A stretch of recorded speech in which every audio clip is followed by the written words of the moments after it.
You are a special bitch. This book just starts off with murder.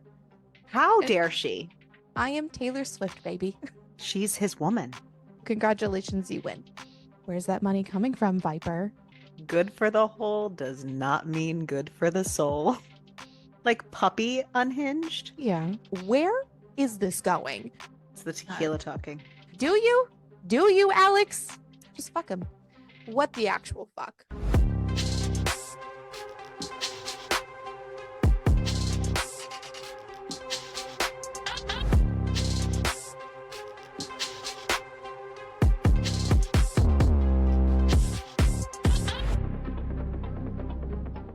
This book was wild. This book was wild. The first chapter was like, okay, full stop. You have me. What am I reading? Yeah. Yeah, I wasn't sure how this was gonna go. Just I no, was never guys. sure how this was going I to am go. literally slowly counting down to when I can just pleasure read for once. You feel a little bit of my pain now. Yeah, but I just It's not the it same. no.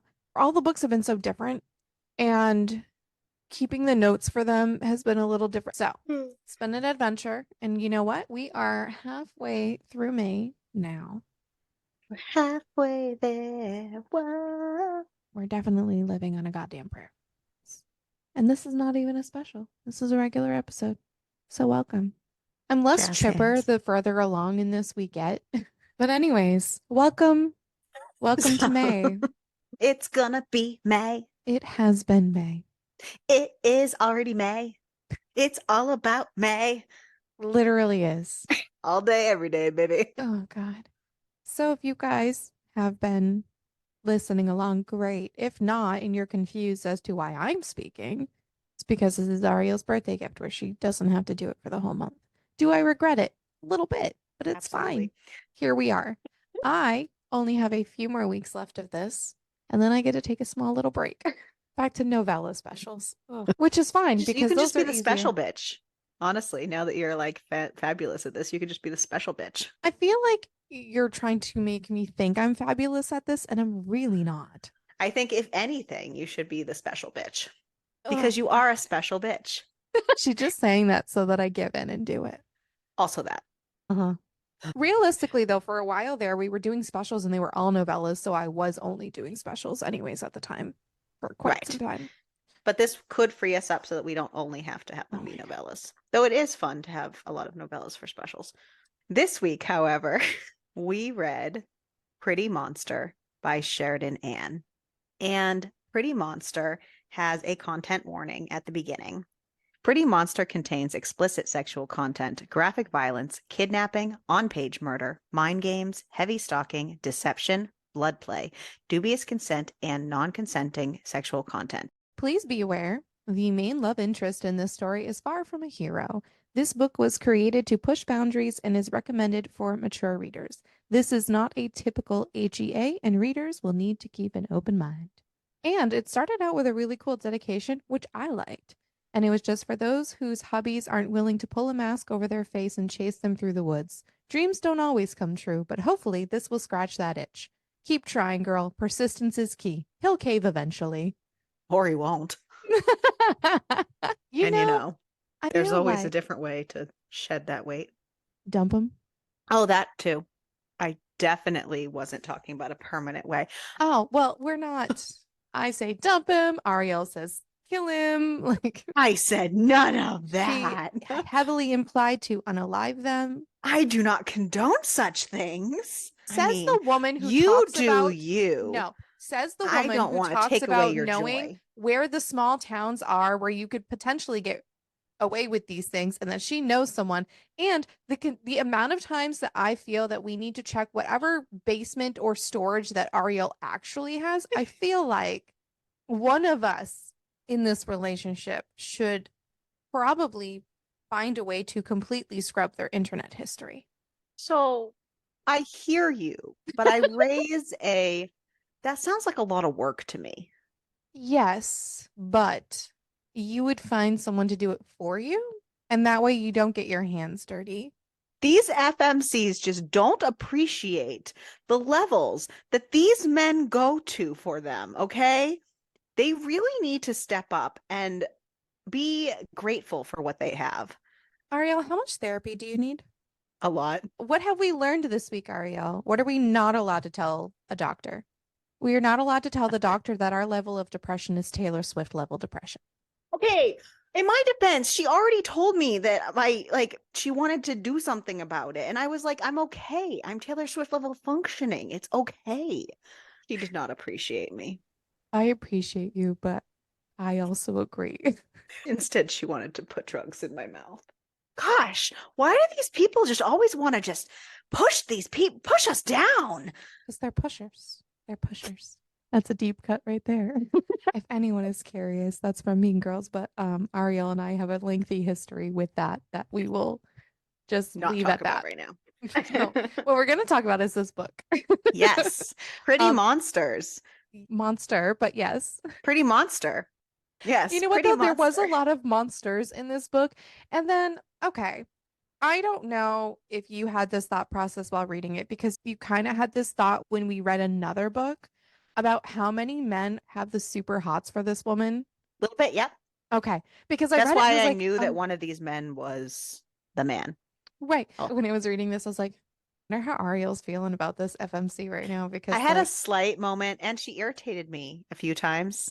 And I hate when women are billed stupid. I'm sorry, but I do. well, We don't need unfortunately, that. there is a good amount of women who are really fucking stupid. I know, but we just don't need that right now. And not only that, but I know this is my own personal thing, but I was really, really, really craving this week an unhinged serial killer FMC. And instead, we got an unhinged serial killer MMC, which I'm totally here for, but it was like not exactly what I was looking for. And then the FMC just fell short for me. So I was like, gutting my soul. Well, oh well. I was that first chapter, fucking, I was here for him. So this book starts with a prologue, actually, Yeah, and baby. it is our MMC Reed, and he's just stabbing somebody. So this book just starts off with murder. You know it's gonna be good when it starts like that. I mean, true facts. And Reed has been watching Raquel for the past few weeks, and he found her very fucking boring. And that she was just either Her completely death unaware. was fucking boring. I know. How And dare she? yeah, and she was either completely unaware of her surroundings or she just didn't care if she lived or died. And Reed really wants somebody who's going to put up a fight. And of course, like as he's thinking about this, he's getting hard just thinking about like a girl actually putting up a fight with Right. him. He didn't even want to fuck her as he killed her. Like, No. that just shows you just how awful of a kill she was. Yeah, and he's just sitting there reminiscing God. about the previous girl who he had accidentally killed. He had only meant to nick her just enough to make He her was thigh going to shake. kill her, He but was eventually, but he didn't mean to not kill in her that moment. that. Yeah. Yeah. And he just kind of like a little bit carried away. Honestly, I may be regretting taking over May with this kind of book, but I'm going to be fine. Everything is fine. I am Taylor Swift, baby. So Ariel's Taylor Swift delusion has now gone into my brain, but I always am delusional. So, anyways, the feds have never even gotten close to catching him, but he also just makes sure that every girl that he kills is a little bit different. And, you know, taking their lives makes him And the feel way he like, kills them. yeah, taking their lives make him feel like he is a god. And he loves being a killer, by the way. And I mean, everybody should love what they do. So, like, I guess there's that.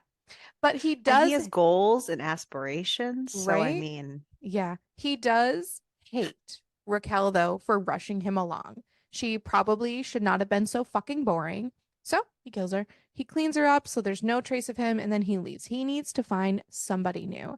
And you know what? That was just the fucking prologue, which means I think that this book is going to go goddamn fucking buck wild. Here we are. So just know, I wrote in my notes, we have Kaya, and I said, which I was pronouncing as Kia, like the car brand, Kia. the whole time. We've had this conversation. It is what it is. So I will not piss Ariel off for her birthday month, and I will call her Kaya, even though I want to call her Kia all the way around. It's Um, Kyah. again, it can go either way, but whatever. we're not going to rehash this conversation that we had on live because we'll be here all day. I am assuming at this time that she was our FMC. Very clearly, she is because her name is at the top of the chapter. Oh, everything is labeled, by the way. So, congratulations, you win. Hoot hoot. Kaya is at a tattoo shop where she works, and a big dude named Viper comes in, and he is there to get work done from Kaya.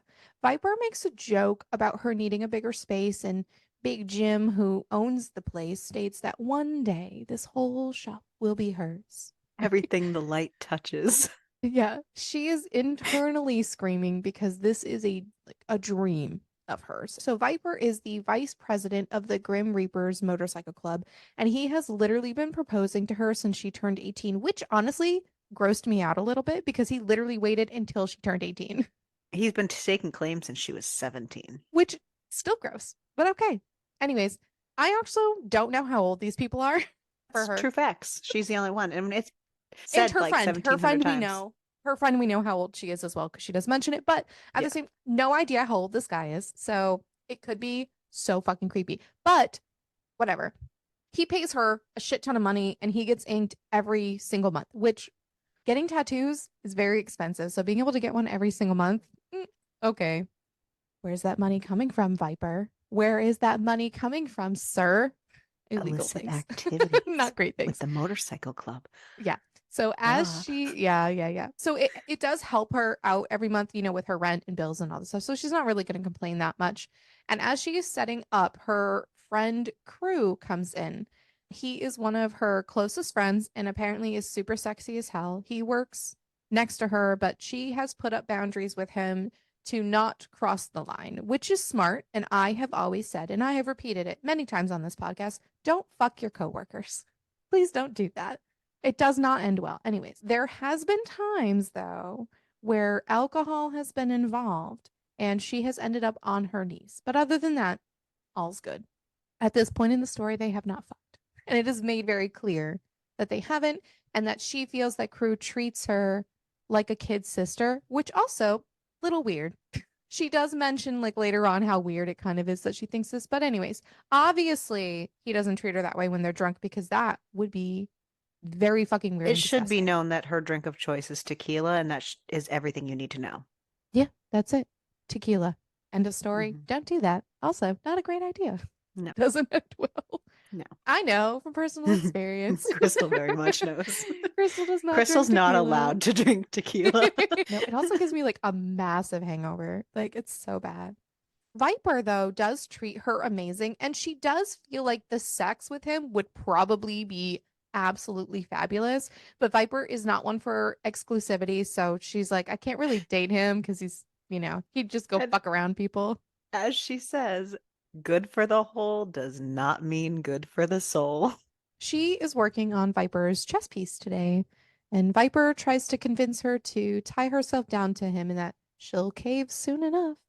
And then he dirty talks to her. This man, a little too comfortable. But anyway, so she tattoos him for hours after getting kind of just lost in her work. She really does love being a tattoo artist. Like it is a great thing for her. And after the date is over, Viper offers her a ride home, not to ride him, but literally so that she can get home safely.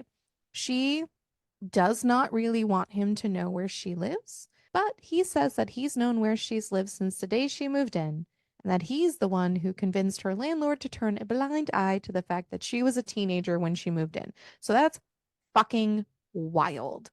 But He he, helped her. huh? Everyone does some weird shit in this, but okay. But he drops He her has off. some pull in the town, and He, he helped okay, her. he only did it because, She's his woman yeah, in his and mind. he wants to have some leverage. Think I it think so. was leverage. I think just in that moment, he just wanted to like, dude, I know where you live. Mm. Don't play that game. I felt it was a Or else little, he would have said that back then when he did it. yeah, well, he gives me weird vibes sometimes. I didn't get weird vibes from him. He gave me some weird vibes throughout this book. He drops her off and leaves. She does not want to be this man's plaything. Then we get Reed, and he is obsessing over Kaya and that she is going to be his. He cannot wait to hear her scream.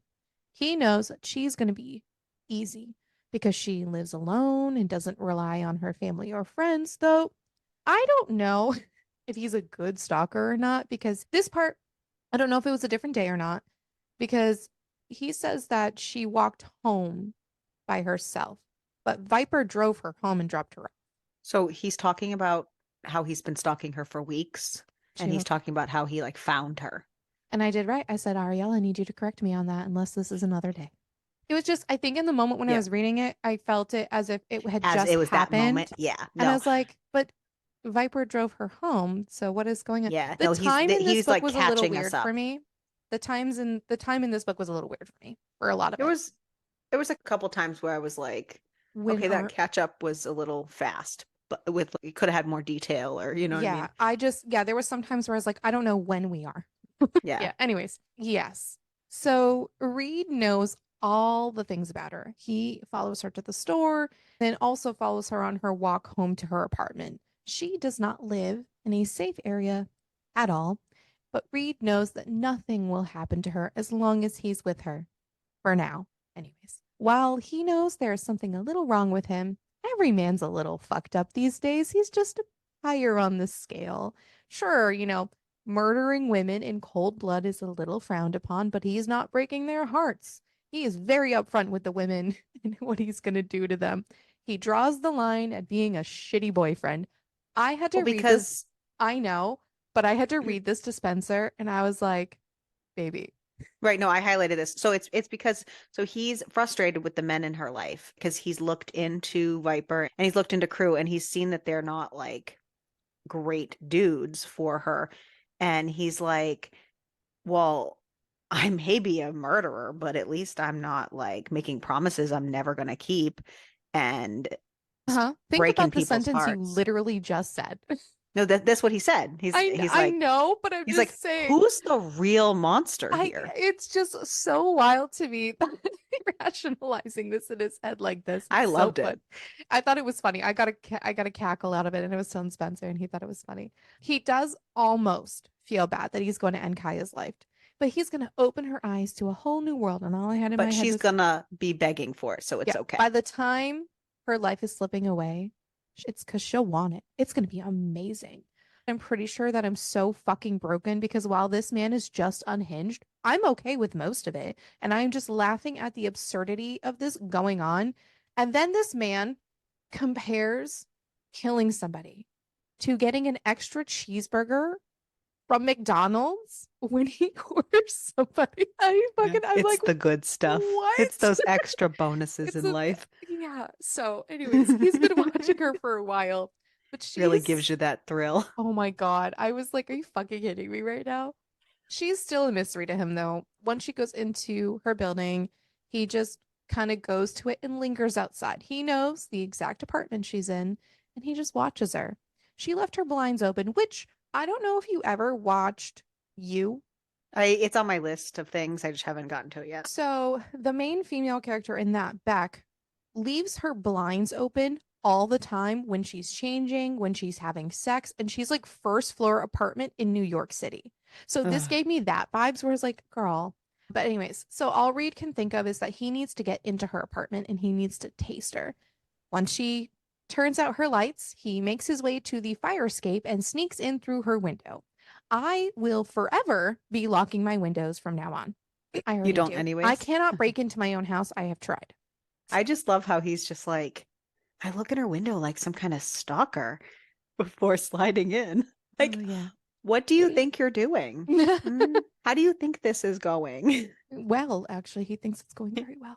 He goes I into, said that this unhinged, like this was Angie's level of this was her vibe oh, of okay. I was like, unhinged little kind of comedy, yeah. little where he's just kind of like almost like a dorkable unhinged in his own little way. Yeah, sure. Okay. Like puppy unhinged. Yeah. He's like a murderous golden retriever. Right. It's cute. We get the best of both worlds.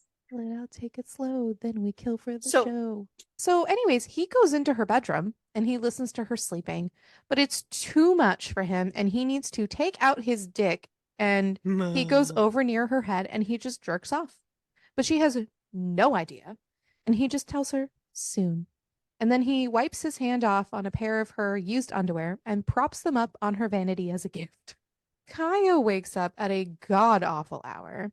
And she does notice the underwear, but she chalks it up to her being too tired and that she probably just threw them. Which, okay, She was flinging her clothes around, so maybe. I understand that, but like, lady. So she throws them in her laundry hamper and she goes to do laundry. And a sound behind her scares the absolute shit at her. And she just yells out, "I've got mace." It's just As her she steps super, into the hallway, yeah. yeah, it's just her super hot neighbor. She usually tries to avoid him like the plague, but he is super hot and he is in low riding gray sweatpants and she can see the outline of his dick, which great sweatpants season for a reason, ladies. A hot neighbor man obviously sees her staring, but he does say that one has to wonder where she would keep the mace since she's in a tank top that leaves very little to the imagination. She teases him a little bit about being a perv. She's also a perv, so glass houses. He flirts a little bit back, and we learn that hot neighbor guy's name is Alex. And they race to the washers since they both have laundry to do and there's not a lot of washers available. Alex is super nimble and he hops over railings. So, like, throughout the book, she'll occasionally refer to him as parkour. I got so confused at one point because I forgot about this part. And she would be like, "Mr. Parkour." And I'm like, what? It was their meet cute. How could you forget? There was a lot of other stuff going on that I just didn't. And so she's running, but Alex does beat her and beat her there. And he doesn't beat her. She shares that she is a tattoo artist and then rambles a lot, but he's entertained by her. We learned that he says that he's in the military.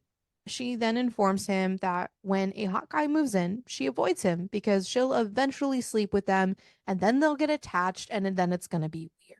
He offers to fuck her until she cries and that he won't be gentle and that now he's gonna take her out on Saturday night. Why not? Reed is watching Kaya work and he loves the way that she bends over. And he knows she is down for a lot. Vanilla is not for her. As he says, she is a triple scoop with all the flavors and sprinkles on top. He knows that she wants the thrill and he cannot wait to play with her. He can't wait until the only addiction that she will have is him, at least until he ends her life. Still wants to murder her, but it's fine. He sees that Big Jim isn't around, so he sneaks into the back of the shop and into like the back room. And he finds Kaya's bag and he goes through it and he finds her keys.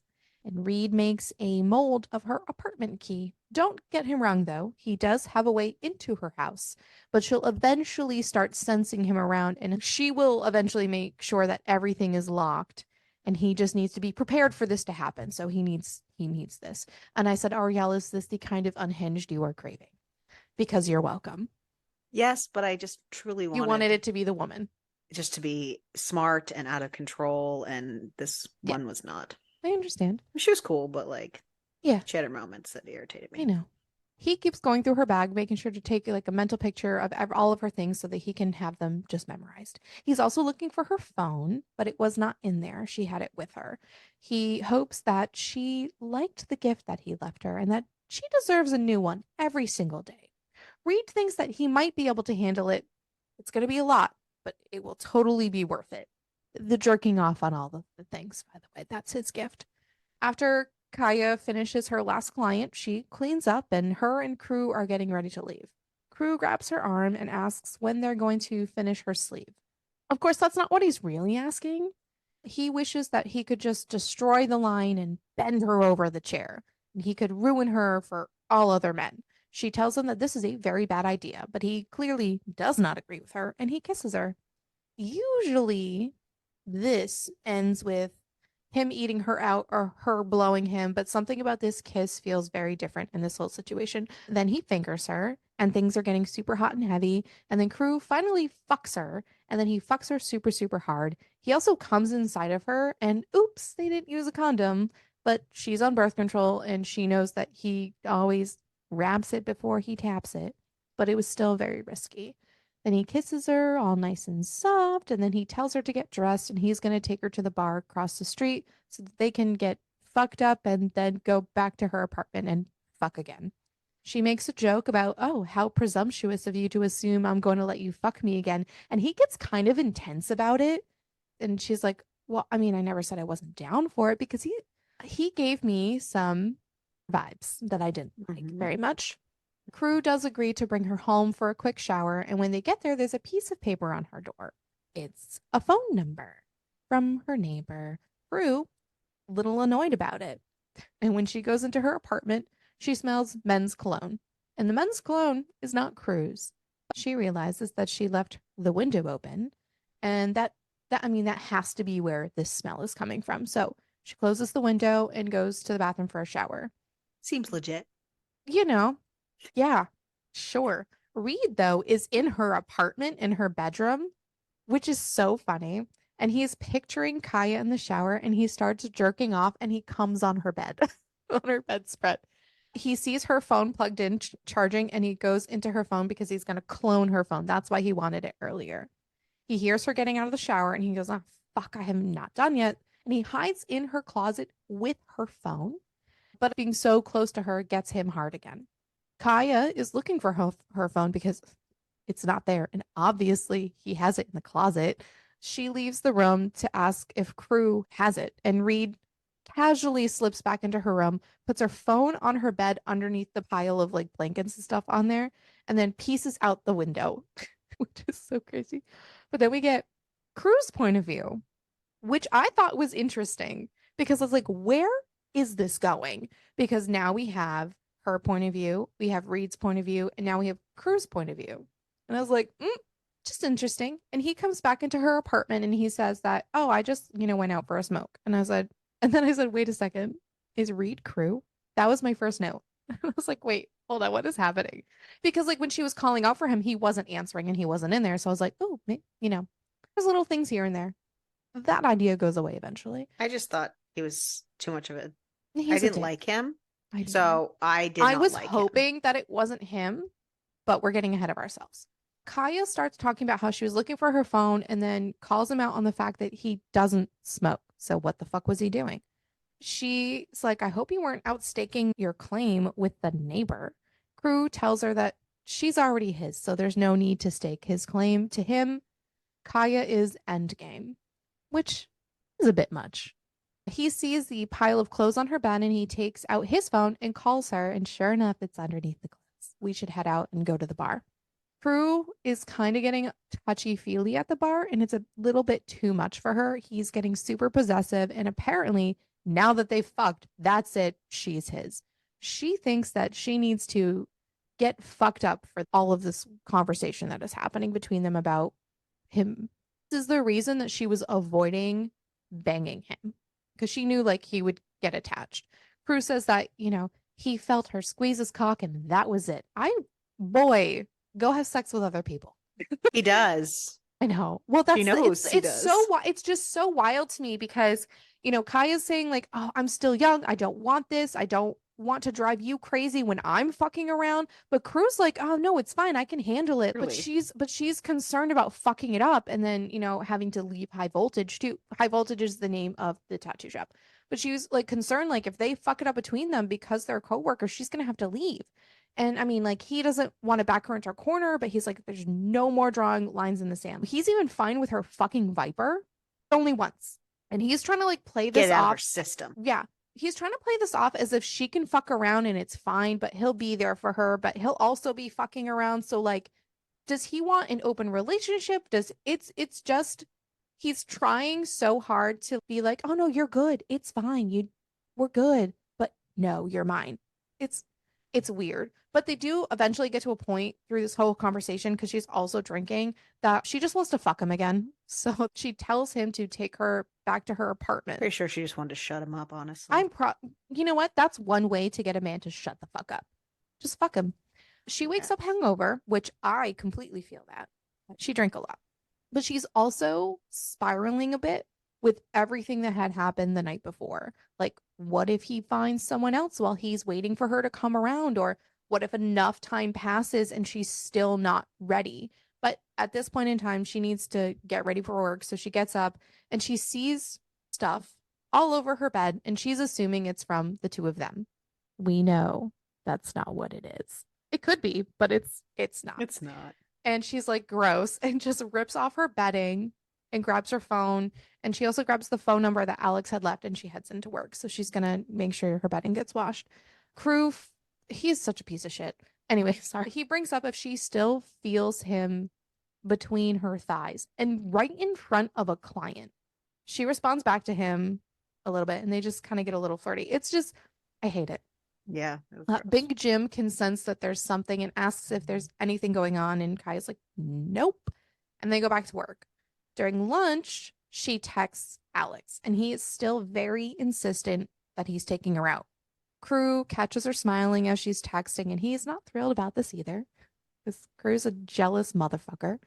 She does also feel a little guilty, though. She's like, I don't know why I feel so, girl, it's because Crew sucks. This girl has all of the men waiting for her.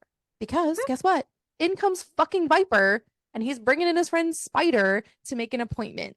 So they make plans. She asks Viper to hang back, and Crew makes a stupid, rude ass fucking comment about the fact that he's been inked more than anyone and shouldn't need any aftercare. She knows he doesn't take care of his stuff, so Yeah. she knows that it's on her to make sure that he's taking care of her work on him. Yeah. Kaya accuses Crew of being jealous, and Crew tells her to get fucked. She's a bit pissed because they talked about her boundaries and he claimed to be good with them, but he's being a dick. He is. If anyone told me to go get fucked, I would be like, are you motherfucking kidding me right now? Crew just claims that he's just upset because she's leading Viper on and that she's only doing it to get to him. Because this is about you, Crew. Shut up. And whether or not she likes it, she belongs to him. She is not happy with this at all. And she tells him to basically get over it and do not make her regret what they did. Viper comes in and has a bit of a stare down with Crew, and Crew leaves.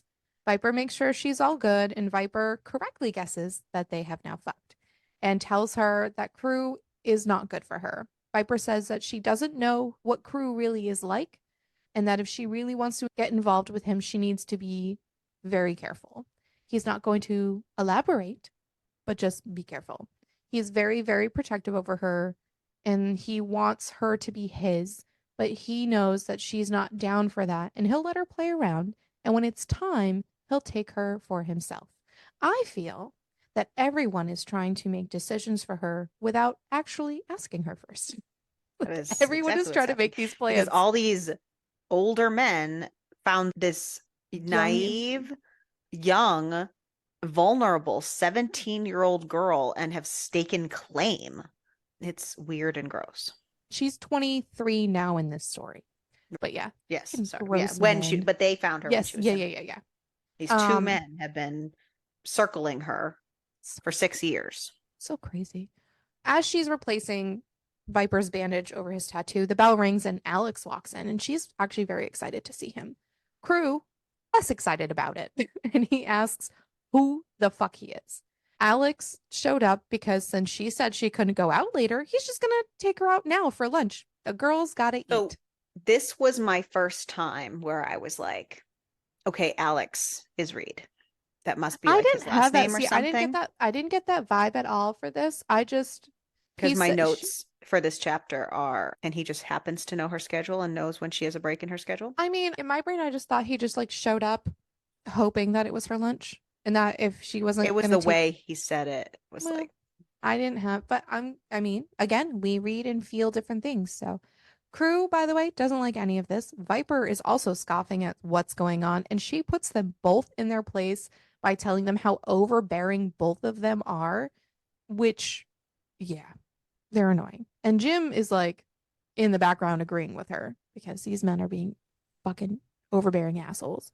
so Ka- at this point of the story, I'm team Alex and your team Crew for who's the serial killer. I was team I didn't know. And I wasn't actually 100% sure what the fuck was going on. It was a lot. Kaya tells Alex that she didn't even tell him where she worked. Apparently, though, Google makes it very easy, which she does have a very distinctive name. So, like, Googling that and then where they live, it made it easy for him to find her. Listen, though, to be fair, women are more like FBI agenty than men are. So, that could have been a red flag that I didn't see. There's a lot of red flags in here, but you know what? They're all pink. They're just pink. They head out. Alex asks about the two men in the shop, but Kaya tells him that she's not dating either one of them, but Man, was it ballsy for him to walk in there. Alex says that they don't scare him at all. Kaya's just trying to warn him about the people she hangs out with because they're a little dangerous. And as they're passing by an alley, he grabs her and pushes her up against a wall, asking if she's trying to warn him away. She's not, though she should be. Alex does not care. He gives no shit about them. He is just interested in her. And he says, I want to get to know you, Kaya. I want to know what gets under your skin. I want to know what makes you smile, but most of all, I can't stop wondering about the way you taste on my tongue. So you can say that this man is fucking in. But he wants to take her out and not just steal her away for 20 minutes for lunch. Kaya warns him that she's not a relationship girl, but she's also not a whore, and that he would have to show her a good time before she fucked him. He likes a woman who sets boundaries, and I just said, do you? Do you, Alex? Because it seems like she turned you down earlier, and here we are. So Alex tells her that he's going to take her back to work and she's going to go have her girls' night out, but she's not going to be able to stop thinking about him. And when she gets home, he wants her to message him and then she's going to fuck herself while thinking about him because, yeah, he can hear her through the walls. But he's going to enjoy listening to her and the way that she says his name through the walls. So, you know, he's a little cocky too. All these men are swinging their dicks everywhere. So we get Kaya out at a girls' night with her friend Nat that she's known since freshman year of high school. Nat had kept her out of trouble and has always had this need to help people. And she got a job as a 911 operator right out of high school and was finally able to move out of the place she shared with her ex like a year ago and bought her first home. Nat ordered Kaya a drink, but it did not last long because Kaya had taken too long to get there. So Nat had drank both of the drinks. So, but she also had met a man that she's going to use to occupy her time. He had come over there, you know, all bulging arms and sexy cologne, and she let him eat her out in the bathroom. And he's going to take her home for round two. He also, by the way, fucked her into oblivion in that bathroom. Hmm. Nat does It's that ask, tequila. fucking that tequila, baby. Nat asks if Kaya has finally fucked Crew, and she learned she did, but just last night. Because originally Nat's like, "Why didn't you fucking tell me? Like, what the hell?" And she goes, it literally just happened." She I am wants, telling you. yeah, she wants all of the details. Nat also wants to know what happens now. Kaya says that they're not together, but he's been overbearing, as if he thought that he suddenly has a say in what she does. And he thinks that he owns her. Kaya thinks maybe she's overthinking it. Girl, you're not. You are not overthinking this. Don't think that. It's the Uh, tequila talking. she also tells Nat about the neighbor, and then they get fucking trashed. Hmm. Once Nat leaves with this new guy, she starts to head home and she hears somebody saying, "What the fuck are you doing out here by yourself?" It's Viper. She tells him that she's getting an Uber and she opens her fucking phone to a million fucking texts from Crew and a Ugh. fuck ton of missed calls. He is not happy. Viper insists that he's going to take her home. She makes a comment that it's not a good idea, but Viper tells her that he is not one to take advantage of a drunk girl, unlike Crew, and that after she had left for like lunch with Alex, Crew was bragging about it. All she can think of is that there has to be something more to this and some explanation why he would think it'd be okay to brag about them to fucking Viper. Girl, wake up. It's because he's fucking crazy. He is a crazy person. Viper wants her to wake up and realize who Crew really is. So he takes her home on his Harley, and that vibration is real great with her. That tequila will fucking hit you every time, guys. And she tells him that when she throws herself at him later and begs him to fuck her on the back of it, maybe he should be a gentleman. And I just wrote, okay, I kind of slightly like Viper. Like I didn't have There were moments sure, that but I I didn't. understood his personality throughout. Yeah. I never thought that he was, whether I'm right or wrong, I'm saying I never thought that he was Reed. Mm, I still understood him for who he was in his role in the motorcycle club and who he was and his soft spot for her. I never had a problem with him like I did with Crew. yeah, he did Crew. So at this point of the story, I just said, but it's also clear that Viper isn't Reed because Reed can see her on the back of his bike from the bedroom window. because he mentions it. So the Viper is not Reed, guys. Who is this person? Who knows? Is it one of the people we've already met in the story, or is it somebody else? Reed also realizes that ending her life is going to be a lot harder than he thought. He is just so taken by her. He's thought about it so much, but he has so much he wants to explore with her. He is not ready for this one to end yet. He watches as Viper pushes her up against a wall, but then he also leaves. So he doesn't actually end up doing thing. She's pissed about this too. Like he can hear her arguing with him. And she heads back into the building. He hides himself in her closet and just watches her. And then she starts to masturbate. And he is touching himself. And thank God that she is louder. She would have heard him fucking himself in her closet. But then he opens the closet door to watch her because he doesn't want like a obstructed He view. doesn't want any, you're right. He doesn't want No. anything obstructing his And then view. he inches closer and closer to her as she's just having the time of her life, fucking herself. And then she comes, and then he comes, and he's Not herself, mind you, but the most monstrous fucking dildo in her collection that she has not yet mastered, but she has chosen this moment to master. And now she has learned that she can never go back to any other one in her collection because it will just not be the be able same. to Yeah. do the same job. Yeah. Yeah. So he slowly walks away from the bed. But how dark is this room? But also, thankfully, she was super drunk. So she wasn't in any state to pay attention. Once she's like kind of asleep, he grabs her fucking dildo from the bed and then he licks it and then he puts it back on the bed. Oh, this man. Anyways, Kaya wakes up with a hangover. Are we surprised? Not even a little bit. She drank so much. She also regrets trying to keep up with Nat. There's also a pounding going on at her door. She didn't know it was her door at first. She thought it was her head. She was confused. Then she Had a hears her hangover. phone going off, and oh no, what did she do? Because she sees one notification from Alex. There's like thousands of text messages from crew, but there's only one from Alex. And she opens it and it just says, open the fucking door, Mace, because he calls her Mace. Turns out this woman sent a dirty as fuck text to Alex while she was Drunk out of her sloshed. mind. For the record, the pounding on the door is Alex telling her that she needs to open the door. Gets up out of bed, opens the door. Alex comes in and he pushes her up against the door, but he tells her to get dressed.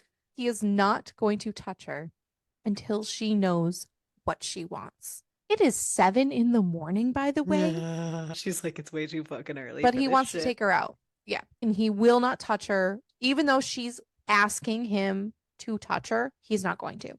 Alex says that she had told him that she wanted a man who was going to respect her and also push her limits, but also knows when to hold back. So he wants to work for it. He doesn't want to give it to her too easily. So he's going to let her get dressed and he's going to come back at 10 so they can do their thing. Getting to know him intrigues her, mostly because he knows what he wants, man. Ugh. He does. He wants her so bad. She texts Nat to make sure that Nat's good, and then her and Alex head out. And they go to a small cafe. It's like a little short walk away. And with this little amount of time, she knows that Alex is going to be very important to her. And he's going to be so much more, but she's not quite sure what that means. Yeah, doesn't And want she to. doesn't feel like she even really knows much about this guy. She says, No. for all she knows, he could even be a serial killer. She can't rush anything. And this is when I was like, oh, you don't say. I'm staking my flag for Team Alex a little deeper. So they talk about themselves and they get to know each other after the cafe as they're walking back to the apartment. And they're just talking to each other. And we learned that Alex was abandoned at 7 and he joined the Marines at 18. And as they're getting to her apartment, apparently her apartment door is kicked in. And Alex checks it out, but lets her know that all is clear and whoever broke in is gone. And she smells a very familiar cologne in her apartment. She knows exactly who did this because Crew has been sending all of these jealous texts and calling her. She has decided at this point that her and Crew need to have a conversation. Nothing is missing. Alex did say, though, he's like, I found something in your room, though. And she panics instantly because, you know, she was expecting something worse. But guess what? Alex just pulls out the giant dildo and she's fucking Mm. mortified. But he asks if that's what she was using last night, and she says yes, and then tells him that he should have seen her with it last night. Alex asks her to show him, but she tells him to go home and take a cold shower. Alex reluctantly agrees, but does say that he will find someone to fix her door. Then he takes the dildo and then suctions it over the top of her door. It's so funny. But, Can't anyways, use it now, can you, where she can't reach? yep. Finally, though, this woman texts Crew back asking where he is. She's fucking livid. I would also be fucking livid. But he's at the tattoo shop. She doesn't know what the fuck has happened with him, and she can't help but think that maybe she misunderstood his intentions. So she's gonna go confront him and ask what the fuck is wrong with him.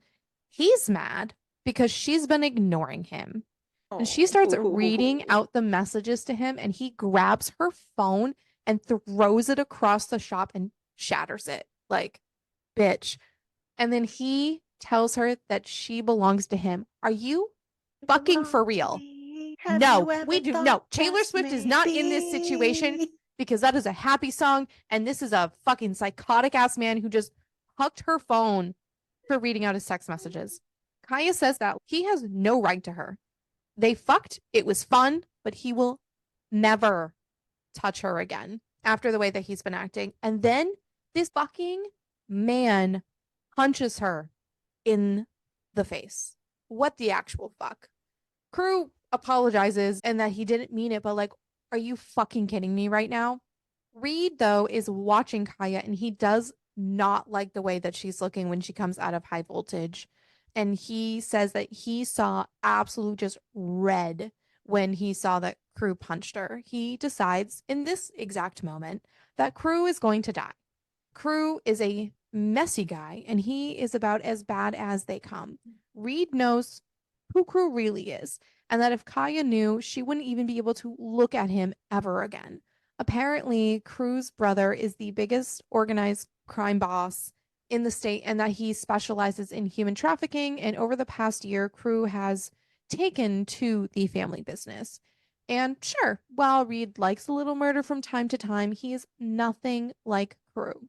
So now he's trying to think about how he can kill Crew. But he heads into the shop after Kaya's gone and everybody else is gone. Reed tells Crew that he's willing to let him live, but he made a very big mistake. He put his hands on his girl, and because of that, he's going to kill him. And once he's done with him, he is going to end her life too, and she is going to beg for it. Reed taunts Crew a bit with knowing what Kaya looks like when she comes, and then he kills Crew with a tattoo gun. And then he comes in his pants as well. So killing Crew was fucking everything to him. He normally kills women, but killing Crew in the name of protecting Kaya made him feel so alive. Everything inside his body is shifting. He decides to start busting up the shop so that it looks like a robbery gone bad. The next day, Kaya's getting ready for work and she runs into Alex in the hallway. And Alex offers to walk her to work, but she's like, no, I'm all good. When she gets to work, though, there is police there and things are taped off. She heads over and sees Big Jim talking to the cops. Jim tells her that someone broke into the shop the previous night and that Crew is dead. Oh no. Now she's having a panic attack because I was not sad about him dying. I wasn't either. I was literally not sad. Yeah, she's having a panic attack though because Teen Reed. she's like I was just talking to him and she thinks back to her final words that she had said to him, which I don't give a shit. He was a piece of shit person. Jim assures her that they're going to find out who did this, but they can't grab security footage because there hasn't been any services for the last 6 months, so the cameras are just useless. But she spots Viper and she's mad and she just goes up to him and she's like, "How could you do this to me?" Apparently, that's her first reaction. Viper does not like Well, this. she's used to Viper fighting her battles for her, Yeah, and Viper does not like this. And he drags her into an alley and he tells her that he didn't have anything to do with Crew dying. He also learns that Crew hit her and he is fucking pissed. He insists, though, that he didn't kill Crew. Kaya wants to know who Crew really was because Viper has told her that he's not a great guy and that she deserves to know what he was involved in. Viper just tells her that it is not his business to tell her, and that if she was smart, she would not go looking for answers. Prue was a piece of shit. And if she keeps looking for information, she will literally just end up like Crew. And he tells her to just go home, which she does. She, of course, is an absolute mess, thinking that she should have just stayed after their fight and should have tried to work things out with him. No, you shouldn't have. You did. He punched you in the face. She cleans herself up, but then she realizes that the window That in her hurt. living room is open. What the fuck? So she shuts the window and she snuggles up with a pillow and she's just clutching her phone. And a knock at the door comes and it's Alex. She tells him that it's open, which you would think that after Crew getting murdered, I would lock my doors. But her door's not locked, apparently. So, but it was clear to the police and everyone's saying it was obvious that it was a I robbery gone know, wrong. but after the But she's not conversation she thinking. had with Viper, I would have locked my doors. Just saying. I would have been paranoid. We are not her. And having the window open just randomly in her house, no, thank you. She thought she just wasn't in the right frame of mind if she was rushing out the door I and she still, left it open. I still don't. Anyways, she tells him it's open and he comes in and he asks if she's okay. And she lets him know that her friend was just killed. And he holds her until she falls asleep. She, Well, first, he tells her that he's so sorry. And she says he has nothing to be sorry for. This wasn't his fault. And I said, "Oh, let me nail another little nail in your coffin there, Alex. Following my breadcrumbs." so she sleeps for 2 hours. And Alex is still holding her. It's cute. And then he kisses her and she starts to get super into it, but then stops. And he asks if she wants to tell him about it. So she starts to talk about Crew and who he was to her. And she like stops herself before she says anything bad. And Alex asks if he's the one who gave her the bruise that's on her jaw. And she said yes, that they got into a fight. Alex does not like this and wish that she had come to him for this. And he tells her that he's going to fall in love with her and he doesn't give a shit if it scares the shit out of her, which he's known her for a very small period of time. Brief amount of time in her It's eyes. like been like a He's week. he's been watching her for weeks, multiple weeks, but she doesn't know Yeah. that. Yeah. Kaya tells him that she is not an easy person to love and that she doesn't even know his last name. And right as he is about to tell her, a knock at her door happens. Nat's there. And that's when I was like, "Oh, is Uh-huh. it Reed?" Nat got a call from Big Jim, and she thought that she could use the company, though if she knew that the hot neighbor was there, maybe she would have waited a few hours. The next day, she finds her window open again. So, what the fuck is happening? Once is a coincidence, but this was something more, and she thinks maybe it's Viper, but he wouldn't actually need to be sneaky. He would just bust in the door, so probably not him. And as she's shutting it, she realizes that the window locks from the inside. So that's not good. She's going back to work. It's her first day back. The shop was shut down for a few days and they investigate. So it's been kind of like probably like a week.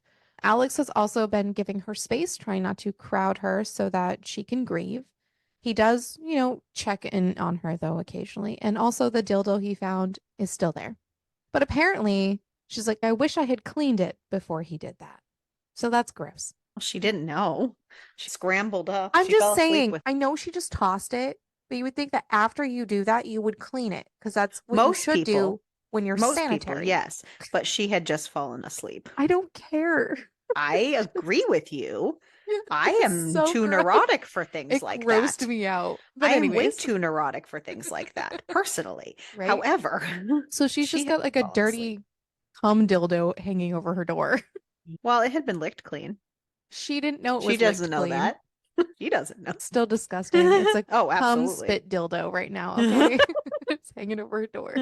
Anyways, It's Jim's checking in with it's a her. combination of their love. That's so disgusting. Please stop. She feels guilty for feeling so angry at Crew. But Jim tells her that she's only human and she didn't do anything wrong. So she gets in a mood and she just draws up a design while she's in this mood. And it's a hooded skull with hollowed out eyes resembling the Grim Reaper. And then her first client shows up. Jim thinks that she should use the drawing that she just did on her sleeve. Her client, Erin, is ready to go for this super long session. As she's finishing up, Viper shows up saying that he's just checking in with her. And she says that she would be better if people would stop asking her that. Fair. She tells Viper that she owes him an apology. So she does apologize and then asks if he knows anyone in security, which this puts up his defenses because what the fuck? She just says that she was just thinking about getting security cameras installed because she thinks one of her neighbors is fucking with her. Probably not the right thing to say to this man, by the way. He tells her that he knows the Well, he guy and knows that, more than she does, so. well, yeah, yeah. He knows the guy and that he'll have it installed by the time she's home later. Her phone goes off while she's walking home, and it's from an unknown number. It's Crew's brother telling her about the funeral. She tells him that Crew doesn't have a brother. She texts him back. So we all know Crew was absolutely hiding shit. And you know what? And then I said, it's got to be Crew's brother at this point. All of a sudden, my brain was like, maybe it's Crew's brother for no fucking reason. Well, no, because we had already knew what Crew's brother had done I'm just because saying, so we knew it wouldn't be him. I didn't. Well, Reed spilled the beans and said what about like that he was in the flesh trade and he was a bad Oh, that's guy right. and I yeah. think my brain just was dead at this point. Anyways, so she heads back to her apartment, and Viper and his men are there finishing up with the security system. And Viper asks for her phone to download a security app, and she asks if he knew that Crew had a brother. Viper does not look very happy about this question, and she mentions that he had texted her. Viper tells her that the family had a private wake and that there's no funeral, and he's just trying to lure her in. Viper does not want her to get involved with him at all. Reed is impressed with how clever Kaya is, knowing that she's installing security cameras. He is so happy about this. He's happy that she's finally starting to play his game and that they're going to have so much fun. So much fun, you know. He So pulls much fun. so much fun. He pulls out his phone that's cloned and he pulls up her new security app. Of course, she hasn't even set the alarm, but that's fabulous for him because it gives him access into her apartment. And he sets up a recording loop so that he can sneak in, and it will be as if he's not actually there. He's kind of upset that she took the death of Crew so hard and thinks that she should have seen how bad he had been for her. Reed goes into her room and stares at her and brushes her hair back, and he whispers that he hopes she's ready for him. He then grabs her lipstick, uncaps it, and writes on her bedroom wall. Of course, when Kaya wakes up, Are you ready for it? this is a little freaky. And he just wrote, pretty, pretty Kaya. Are you ready to play? So what the actual fuck? Are you ready for it? Doom, doom. Kaya's like, shit. This guy knows my name. Not But just like, some and then she's like, random. how long has this been going on? It's not just Probably. some person just kind of messing around or doing something. Right? It's a And it's probably targeted been thing. going on longer than before she She noticed this fucking realizes. window. So, oh shit, she should just make sure now no one is in her apartment.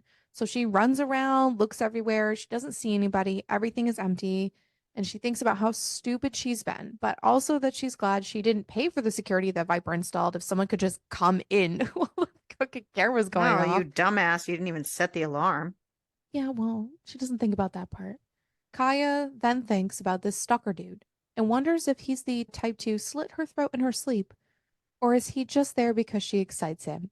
She also finds a huge thrill in all of this and knows that it's kind of fucked up and blames Alex and him making her all sexually frustrated. So now she's just sick in the head, but she heads to work anyways. He's been Big, edging her, so she's primed and ready to go, and it's his right? fault. Because that's exactly the whole point of Logical. this, guys. Big Jim checks in on her and tells her that he knows it's too soon, but he really needs to hire another artist. They're just very, very busy and they need to bring someone else in. She gets a text from Alex telling her that he's taking her out on Saturday and she can't say no. Otherwise, he'll just break down her door. So that's cool. As her next client is coming in, her phone is going off with an alert. Turns out Alex Alert, is alert. breaking into her apartment. And he's just smiling at the cameras. And they had a conversation about collars and stuff. And he puts a He's not call. breaking into her apartment. He's has a key and is opening her door and is waltzing right in. So he puts a collar over the monster dildo like mistletoe. And yeah. So then she asks him when he's had a key to her apartment. And he just says, "You really think I was going to let my friend replace your door without keeping a key for myself?" Kaya thinks that they need boundaries. So they go out. When they go out on their date on Saturday, Kaya and Alex are walking along the river. And she loves it. And she, is enjoying the city and all this other stuff. And Alex tells her that he wants to know everything about her, as if this man doesn't already know. So they talk about their lives for a little while, and we learn about her mother leaving and her family life. And when they get back to her apartment, she just stops and tells him that she's not ready to say goodnight. And you know what? He isn't either. And he kisses her. And they're getting hot and heavy in the hallway. Alex tells her that if he doesn't stop, he's going to fuck her right in the hallway. Kaya tells him She's to okay with that. disrespect her and that all the bets are off now. And he lifts her up and eats her out in the middle of the hallway. Which In the is middle of the hallway, you eat me. no. Afterwards, she wants to return the favor, but he stops her and tells her, "When you take me in your mouth for the first time, I want you on your knees in black lingerie with that collar strapped tightly around your throat. Only then will you taste me." And he tells her to go to bed. That would fucking wreck me. But Kaya sees Viper like skulking around, which he has been doing ever since Prue's death. She texts him to tell him that she does not need a babysitter. She does not like having people outside of her apartment at all. But yeah. And so she goes and takes a shower. And while she's in the shower, she hears a creak in her living room, which obviously sends her into a panic. And she keeps hearing it. And then she fucking grabs a towel and rushes out of her door and just bangs on Alex's door. Paranoid. She tells him that there's someone in her apartment and he's freaked He don't out like that. for a very good reason. Yeah. And he goes to check it out for her and he makes his way through her apartment, but nobody is in there. And he offers to let her stay at his place, but she tells him that's not a good idea. Besides, if she doesn't date her neighbors, then she certainly doesn't sleep in their beds. Alex tells her, "Try telling me you don't date your neighbors again and see what happens." So, nice little threat to end the night. Kaya is addicted to Alex. He has so many things about him that she loves. So she double checks her apartment before realizing that this was probably just all in her head. She double checks all her locks to make sure that nobody is getting in there, and she goes into bed. Thinking about Alex, though, turns her on and she starts touching herself. And then, oh When I think shit, about you, I touch myself. she hears a low groan and she can Uh-oh. sense that somebody is in her room. And how the fuck did she miss it? But she's not about to stop. She can hear that he is also in the middle of pleasing himself, and she doesn't want to let him know that she knows that he's there. Fuck it. So she masturbates, and she is thinking that she has literally never been so turned on and that she wants him to touch her. So she is giving him a fucking show. And she finally comes and lays down. They come at the same time. He goes over to her and rubs his cum on her lips and tells her to roll her tongue over her lips to show him how she tastes him. And he just says, "So fucking pretty when you come. But the next time you tease me like that, I won't be able to resist you. I need to have you, Kaya. But something tells me that's exactly what you want." And then he leaves. And now she's like, "What the fuck? I just got off to my stalker. And I also want him to do it again." She's like, "What the fuck is wrong with me?" And And she's he spoke in such like a low, growly, like whispery voice. voice that she's like, it almost sounded like a familiar tone, but she couldn't place it because it was such a low. So she is going through it emotionally. And so she goes to work and she works well into the night. And when she goes home, before she heads home, she's locking up the shop. And as she's putting the key into the lock, a person is just like fucking there. Turns out it's Crew's brother. He was confronting her for not being at the funeral. Crew had told The him, funeral. yeah, The funeral. yeah, Crew had told him all about her. And he never really believed Crew at how feisty she actually was until now that he's seen her. And that it's a real shame that his brother didn't introduce them sooner. He'd have a lot of fun with her. This man, by the way, is so fucking creepy. Mm, A I Viper mean, is right there and checks makes in on her to sense. make sure she's good, and then tells Crew's brother that he's crossing a line and that this isn't his territory. Brother tells Viper that he's just there collecting a debt. After he leaves, Kaya tells Viper that she needs answers. He does not want to answer her, but she's basically giving him no choice. That either Viper tells her what's going on or Crew's brother will. Viper agrees to come in the next day and tell her all the things if she'll just let him take her home. Kaya's life is a fucking mess. She's got a stalker. Crew's brother has now made his intentions clear. Like, she's fucking going through it. She decided that she needs to call it quits with Alex. She doesn't want to, but she doesn't want him to suffer through whatever is happening in her life right now. So she texts him that it's over. He does not like this, and he is very pissy about it, but whatever. So at work the next day, Viper comes in. He's not really thrilled to be there to tell her anything, but she wants to know what the fuck is going on and what Crew was involved in. Turns out Mason, who's the brother, is a trafficker. We knew this. She did not know this. But his brother's a trafficker, and Crew had been in debt with his brother because Crew previously had done a lot of gambling and he had a lot of gambling debts. So Mason paid off all of his debts. And in return, Crew had to source women for him. And if he didn't bring in enough women to pay off the debts, then Mason got Kaya. Which, why the fuck are these people promising other people to people when they don't have actually ownership over these people? They're bad guys. I know, but like, what the fuck? Ugh. Kaya's like, fuck, this is bad. Like, how do I handle this? Plus, also having a stalker, you know, it's a lot of things. Viper tells her that there's nothing else that can be done, but he is going to kill Mason. I'm going to kill him, bitch. Not really. He didn't say exactly that, but in my head.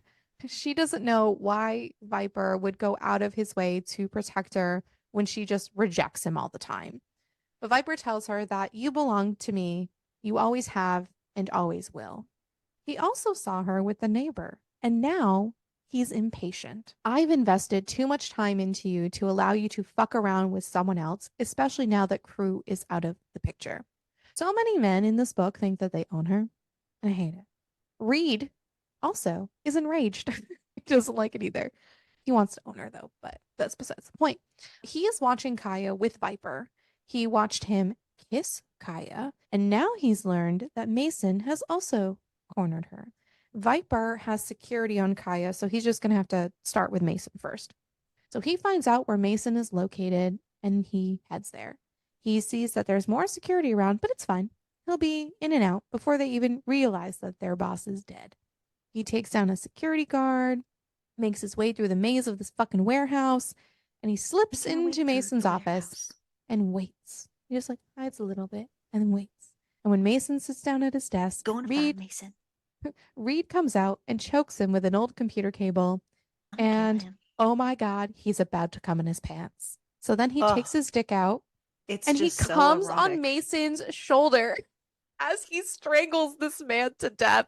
I mean, killing threats to your woman is just so erotic and satisfying. He just can't help himself. It's just so crazy. But he He's thinks just that, giving yeah, him he does pleasure. he He does has think not that the even known. cum splattered all over this man's jacket is a work of art created in Kaya's name. He just can't clean it up. No, she makes him so careless and reckless, but he's fine with it, and he is so, so proud of himself. So he goes to Kaya's a little after 1 a.m., and he makes his way into her room, and he knows that she can sense him. And then this man starts to touch her while she's sleeping, and then he eats her out. She's Yeah, like, oh my baby. God, this is so wrong, but she fucking loves it.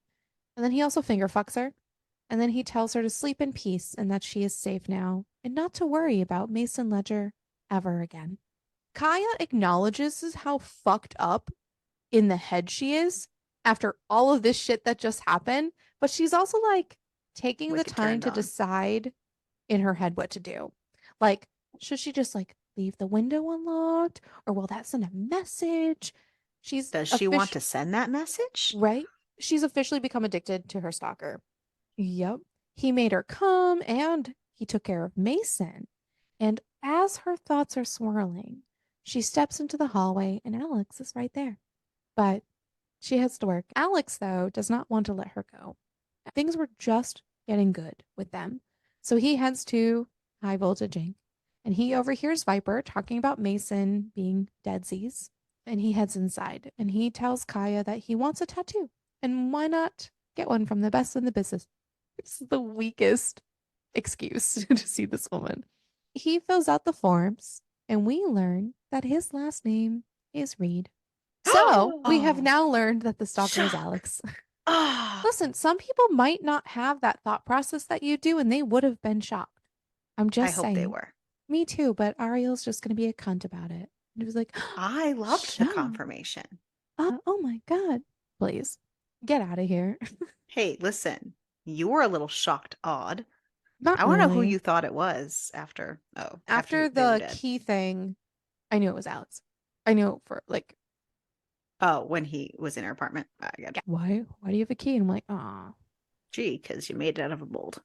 Anyways, yeah, so we learn the stalker is Alex, and Alex makes it clear that they can work through things and make it work out, but he really is actually down to get a tattoo. And she has a skull design that she's been working on that she wants to put on him as like a chess piece. And he's down for it. Kaya's also ready. But before they start, Alex tells her that he is actually fucking terrified of needles. Like, terrified of needles. But she says that every time he starts thinking of his fear, he can slide his hand up her thigh a little bit more. And when Big he Jim is over like, what the fuck? then fucking Big Jim gets out of there. And when he overcomes it, she'll remove clothing. I feel like this is a fucking wild solution to this problem. In a place of business. Uh-huh. 2 hours And later, she is in her bra and Alex is finger fucking Big her. Jim, peace out, Yep, motherfucker. Big Jim fucking pieces out before this situation happens. But so then 2 hours later, she's basically almost naked and Alex is finger fucking her. And Kaya has just, she's done waiting. And Alex agrees and tells her to fuck him. So she rides him and then he flips her onto her stomach and asks if she's ready to play. And she goes, that sounds a little, that hits a little spot in the brain. She Weird. doesn't think much of it, to be honest. Just a She's in the moment. little blip. And then he fucks the shit out of her. And when he's done, he finds that his cum leaking out of her is super fucking hot. Because, by the way, they didn't use protection, but who cares? And Kaya wants She him doesn't. to, no, Kaya wants him to fuck her again. So they just keep fucking into the night. In the tattoo shop, mind you. So they better have bleached this motherfucker place down because that's disgusting and unsanitary. So they walk back to the apartment building, and Kaya decides that she needs to tell Alex about her stalker and that this man has been sneaking in at night. And after she's done telling him everything, he asks her if it excites her. Obviously, it does. Kind of admits as much. And Alex tells her that he respects her for telling him and that he was happy she thought enough about him to push him away to keep him safe. He wants to see where things go, and if he has to sneak into her apartment and fuck her with a mask on, he would. Obviously, we know that she would love this. And then we get Viper's point of view, which, what? And he had watched Kaya fuck Alex in the tattoo shop, and he He is not not happy. happy. Kaya is his. And he now knows that Alex, he looked him up, and he's not as squeaky clean as he likes to portray himself. Turns out he killed his mom, by the way. And he was dishonorably discharged from the military After killing his mom. after killing his mother. So he heads to Kaya's apartment to take over watch for Spider, and he catches a shadow moving. And he thinks it's just his mind. Which I want to know how he has all this money to be able to like live Mm-hmm. and, flaunt around and go from place to place and Well, he have these has apartments and security stuff, and because he knows people. Also, pretty sure he also does illegal things. probably. I'm just curious. How else would he know about Mason? So he thinks it's his mind, like seeing these shadows, and that it's nothing. But then he feels a sharp burn at his throat. Oh no, Viper's now about to die. Oops. Alex just tells him that, Well, motherfucker's following him. oh Like, yeah. Alex just tells him that he'll never have her. She is his. You messed with the wrong stalker, man. Should have just left well enough alone. You would have gotten your own book and you could have had your happy little lady with your happy little motorcycle club and everything would have been fine. But now you're deadsies. How'd that work out for you, buddy? Not very well, actually. No. So sirens wake Kaya up from her sleeping, and she like looks out and she can see like all the stuff and a Grim Reaper's cut, and she thinks it's Spider. She goes, "Oh no, Because fuck." he was on duty Right, watching over her last night. right. But she has no idea what's happening. And Alex comes to her door and she tells him that something's going on outside. She didn't know all of these people on a personal level, but she knows enough. And she's just like wondering what happened. The Worried because she thinks something happened to Spider. Yeah, and the whole motorcycle club shows up. So she goes outside and she talks to Esty, I'm assuming is how we're pronouncing that. The only reason I say that is because of the Taylor Swift song. Esty's a friend of mine. She is the Wife. wife of the yes, Yep. And she asks, of the motorcycle club. yes. And Kaya asks what's going on. Esty tells her it's Viper and that she's sorry because she knew that they were maybe going to be something one day. Kaya cannot believe this, but Esty assures her that Viper came And relieved sorry, Spider of his duty. and that they all considered Kaya part of the family, even if they weren't anything serious yet. All Kaya can think of is what the fuck? Is this my fault? She tells Alex this, and Alex assures her that it's gonna be okay. It's not her fault, and they can work out a plan. And Kaya tells him that he needs to be careful. And honestly, it's like you're gonna make me fall in love with you. What? He just goes, good, because I think I'm already there. Good Lord. We already know why he's already there. Kaya ends up being like a special guest at this biker burial for Viper. And it was the whole thing. And so it's been 3 days since his death. And she's a little sad because she says that her creepy bedroom friend hasn't even come by to pay a visit for her. And she's very complicated right now because she wants her stalker to come, but she's also like in love with Alex and is just concerned. But I mean, she does know that her stalker is like a bad dude and that he's dangerous and he can be capable of She's things, but worried like because she's like, well, did he kill Viper? right, and but like she's also like, oh, but I'm also like so attracted to the peer person who's just sneaking into my fucking house. And like all I can think about is him. And so she goes into her room and there's black lingerie. How did she not know? That's all I can think of is like Alex was very specific about the black lingerie. And here it is, laying on her bed. Again, she's not the sharpest tool in the shed. No. And then she's like, you know what? Fuck it. I'm gonna put it on. And then she'll go, oh, am I really actually considering this? Like, she's like, hell fucking yeah, I am. Because obviously the stalker wants her to wear it. So she gets dressed in it. And in her head, she's also trying to like justify this man's actions for some fucking reason, just because he gave her lingerie. And there's also a blindfold and everything too. So she gets sexified and puts the blindfold Bringing on. sexy back. She puts the blindfold on and she just sits there, wondering if she should just go to sleep. But then she hears the living room window open. She's really excited about it. In like such a fucked up way. She knows it's fucked up though, but it is what it is. So he comes in and, he is impressed and he just, oh, my good girl. And the voice is still kind of familiar to her, but she still can't onto who this is. Why it's familiar. Yeah. But anyways, so they start doing things and he then tells her to get on her knees and that he's going to fuck her mouth. And when he's done, he's going to fuck her in the ass. So he fucks her face. And then he makes her brace herself against a wall and bend over. And he also uses a vibrator, which is great. That's a fun time. Angie should have been here for this conversation. Yep. Because, yeah, he uses the vibrator and then he goes for her ass and she wants it. She wants it so bad. And she liked him to fuck her ass. So he does. And he just says that this ass belongs to me. You are mine. La la la. So they fuck. And he just goes, "Oh, I knew you were ready to play." And oh my God, hold on a second. There's those words again. This hits her in the brain. And she goes, "Is my stalker Alex? What the fuck?" And so he's going to leave out the window and she tells him to wait, but he's already gone.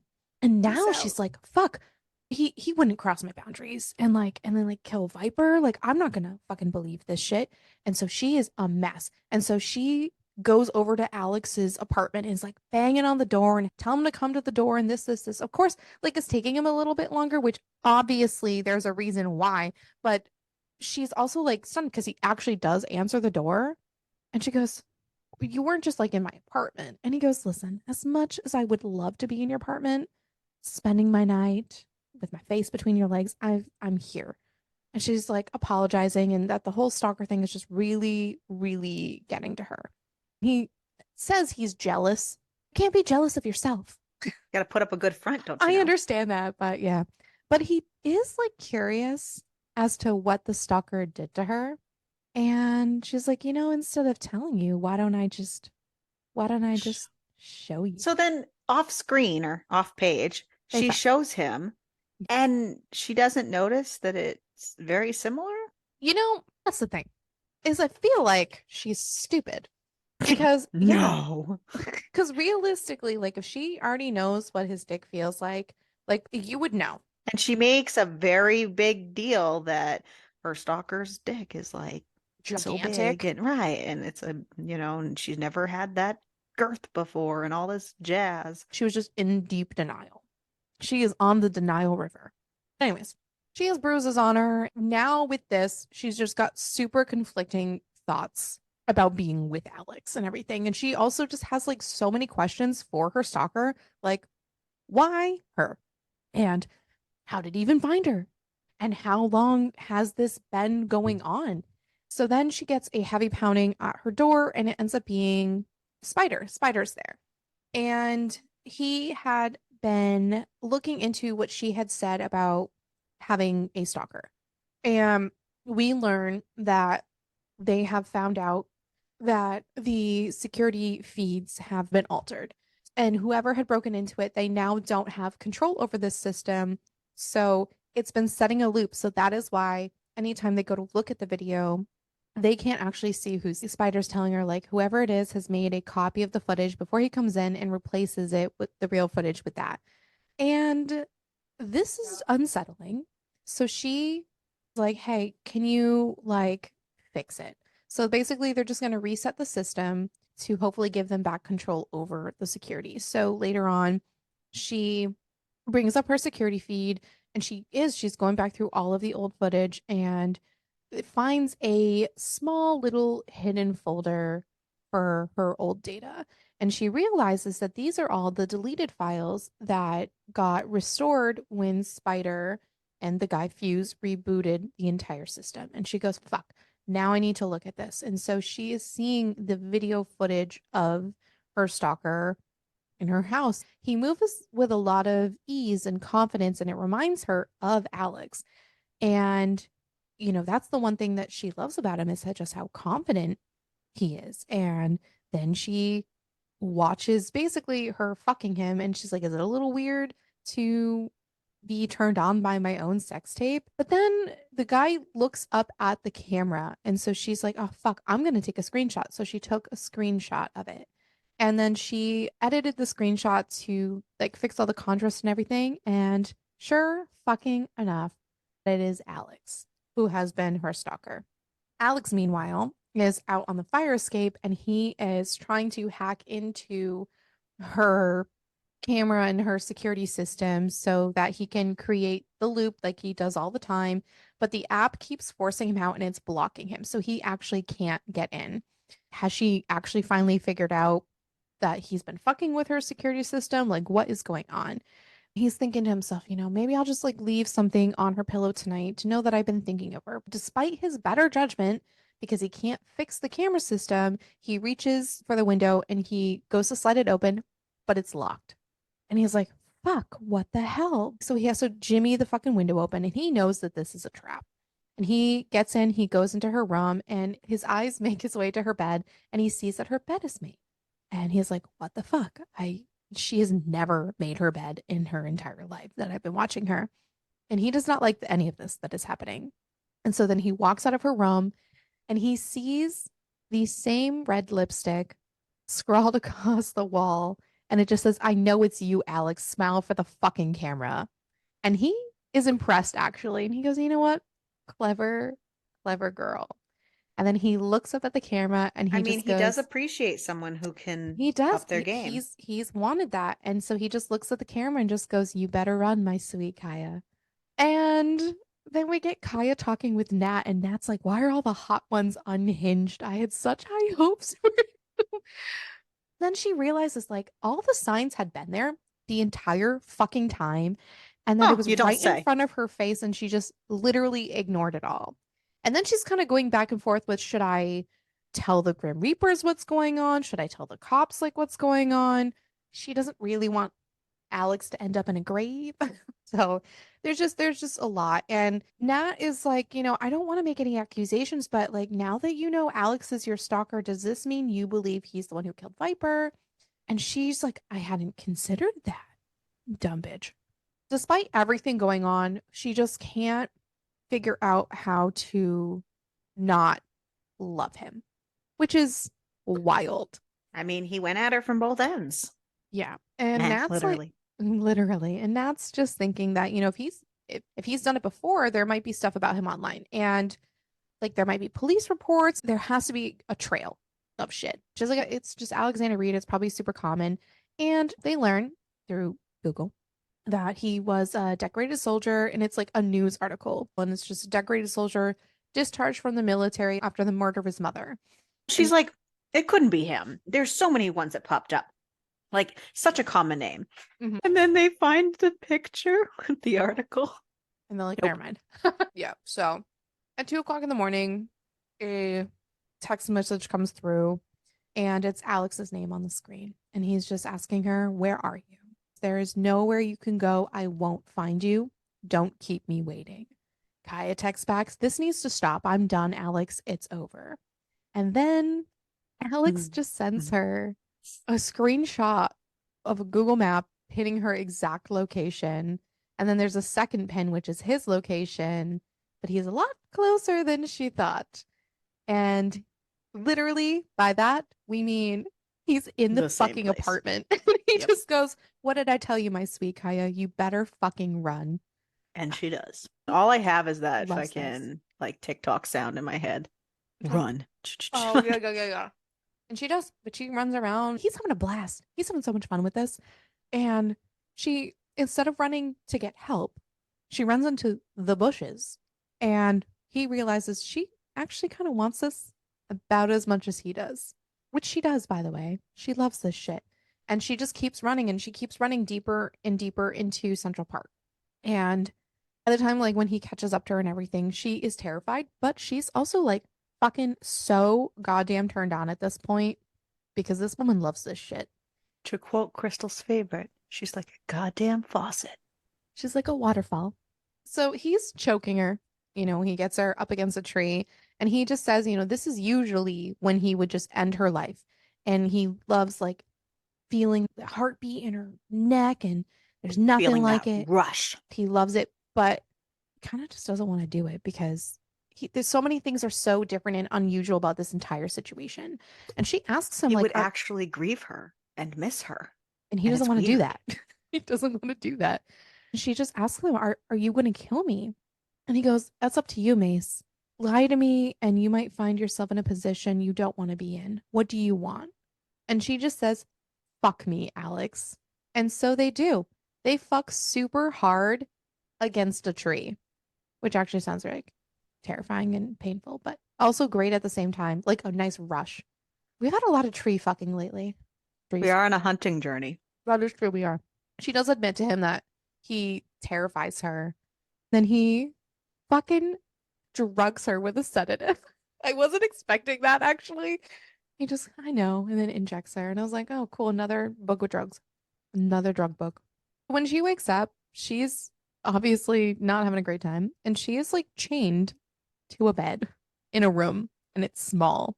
It's super old in there, and there's non-perishable foods. Like, this is It's gross.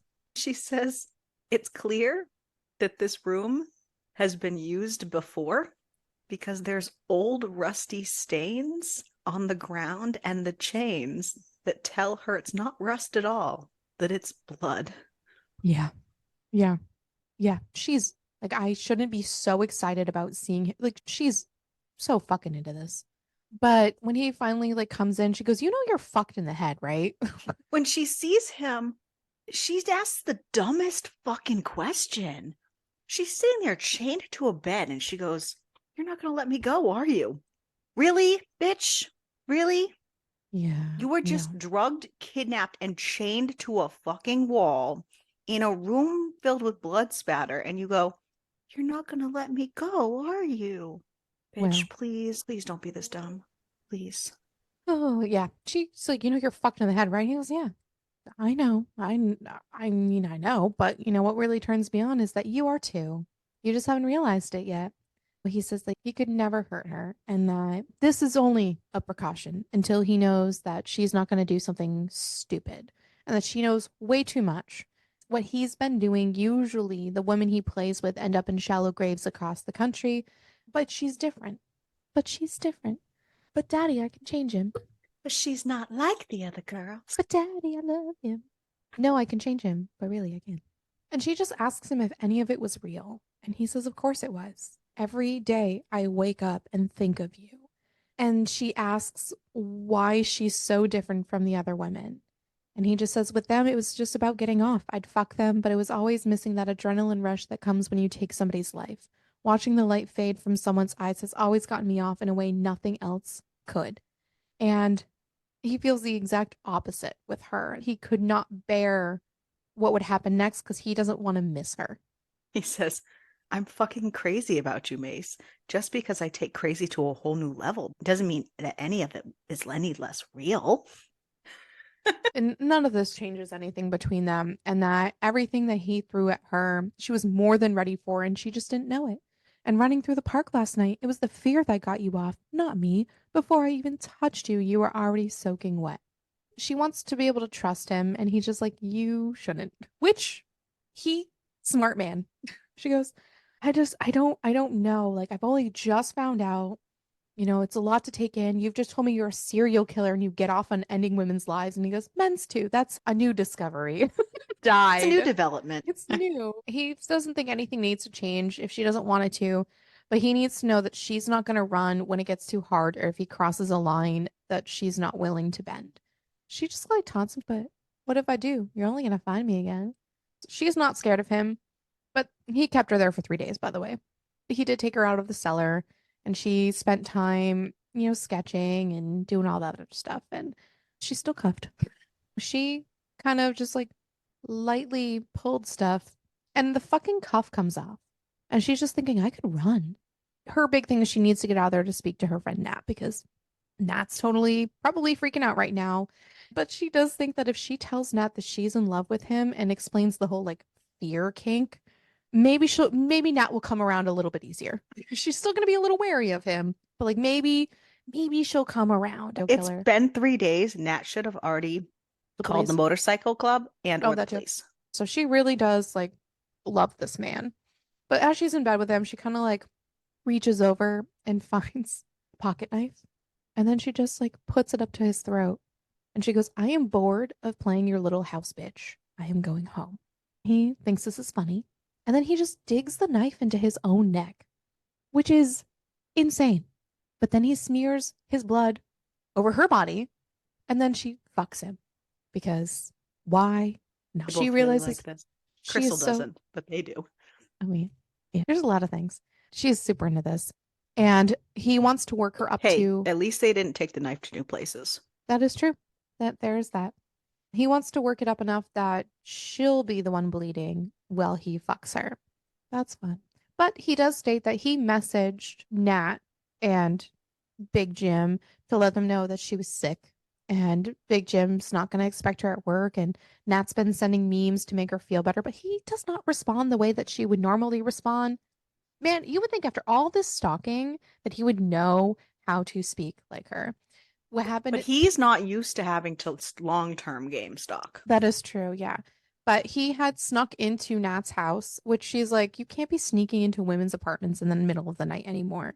He likes it though. But he had gotten all her stuff, so. But she keeps reminding him that like you realize how fucked up this is, right? And he goes, "Yeah, it's not lost on me." Finally, Alex takes her back to Voltage Inc. and he just tells her that they've got a lot to talk about. She's like, "Well, we could have done it at my place, like, or when you had me locked up." He goes, "God, you're acting like I'm some kind of psychopathic serial killer. You're safe with me. I wasn't gonna hurt you, not unless you want me You to." are a psychopathic serial killer. It's so funny. But Sweet baby boy. he told her that it's easier for him to talk to her when she's tattooing because she's never been more at ease with it, even though he's fucking petrified. They talk about they're gonna be boyfriend, girlfriend, all this other stuff, and then they are getting to know each other. And she literally comes out with, "Hey, yo, I read an article that says you killed your mom. You're discharged from the Marines." Way to just And he goes, bomb "You're just drop gonna that. start at the hard stuff." And then Nat calls her. She was terrified because she basically just fell off of the planet. Clearly, you And weren't that terrified because you didn't get any help. true. And that the stalker thing was just a misunderstanding. Nat calls her out on her shit. She goes, "You weren't really sick." She goes, No. Alex kind of took me away for a few days." And she goes, "Oh, you mean kidnapped you?" And Alex is like, "I took Kaya away, chained her to my bed, and fucked her for 3 days straight. Just," she goes, "Oh, okay. Sounds great." So she hangs up with her, and Alex tells her that I don't have any intentions of lying to you. If this is going to work between us, you need to fully understand what you're getting yourself into, but you shouldn't take that for granted. Don't ask me questions if you're not prepared to know answers. So they keep talking more about that, and she asks when the plan to kill her had changed, and he just says that, you excite me, and I get that rush just by seeing your face in the morning, and when I slide inside of you, and it's better than any kill that I have ever had. She admits that part of him terrifies her and knowing what he's capable of, but she wants to see where this is going to go, and that despite the whole serial killer thing, he's kind of the perfect man. Bam.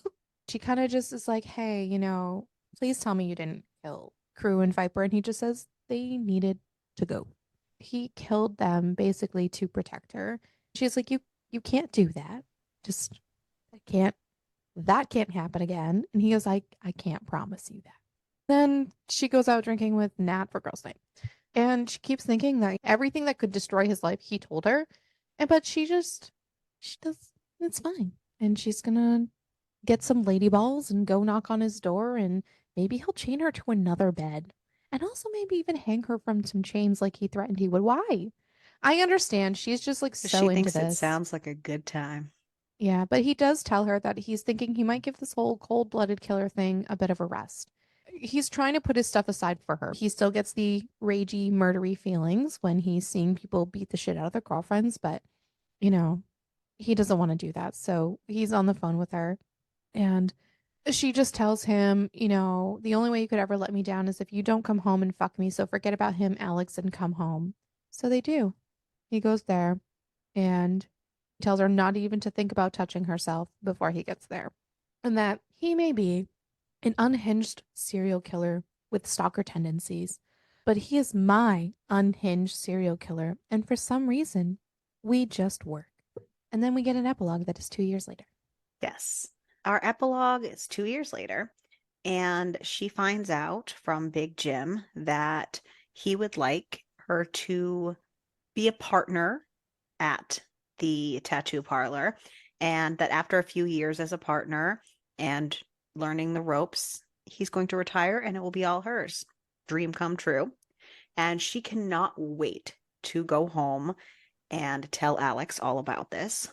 But he's not answering his phone, so she rushes home and she gets to her apartment building, enters the code when a shadow steps behind her. And all of a sudden, the shadow grabs her and she freaks out. She fights back, bites him, and then we get a fuck, Mace. You're going to pay for that. It's Alex. She is having a grand time. Apparently, they do this often, but this is just taking it up a notch. And he grabs her by the waist and spins her around and pushes her up against the building. And he has a knife to her throat. he knows that cutting her is a hard limit, one that she will not negotiate on. But that doesn't stop them from playing with knives. And she kind of halts their play for a minute to tell him all about the tattoo parlor and Big Jim and everything. And he's so excited for her. And he's like, you know, we're going to celebrate kind of thing. And oh, we already are. And so he just kind of plays with the knife against her clothes, opening up her clothes and having a grand old time. And then they start going to town. And she takes the knife from him and holds it to his throat because that's okay. And she threatens him. She says, if you even think about coming yet, I will slit your throat. You better make this last. And she's Oh, having a she's got some great balls in the time. last 2 years. She's having a great time. He is really hitting home. And just as he gets it just perfect, her hand drops and she's not even paying attention to it. And her arm flails down and the knife drops. And all you hear is, fuck, in a sense of panic. And she opens her eyes like, what? What's wrong? You cut me. And this man has literally been ripped open from right near his nipple on his chest, right through his tattoo, down his rib cage, and it is deep and gaping and bleeding. And she's kind of like, sorry, my bad. That's really bad. We need to get you to a hospital. And he's basically like, not before I finish. And she's like, what the fuck? Fine. You better make it fast. You have 2 minutes because you're not bleeding out on me in this shitty alley. And he's like, it's fine. I'm only going to need one. So they do. And she's like, new rule. Knives are officially a hard pass. And he's like, damn it. I was afraid you were going to say that. And so they go to the hospital and he's getting stitched up. He's not happy because needles. And the doctor's kind of like, oh, did this happen? And he goes, sex injury. My girl has a few kinks she likes to explore every now and then, but I think we'll call it quits on knife play. She's like, Okay. what the fuck? And he goes, what? You get to play slice and dice, but I can't be honest about it? And the doctor's like, he has a point. And Kaya notices that everyone's kind of whispering and staring in their direction, all the staff. And she's getting this weird feeling and she's worried. And she's kind of like, everyone's looking this way. And a security guard just started hovering. And he's like, you didn't happen to give them my name when you checked in, did you?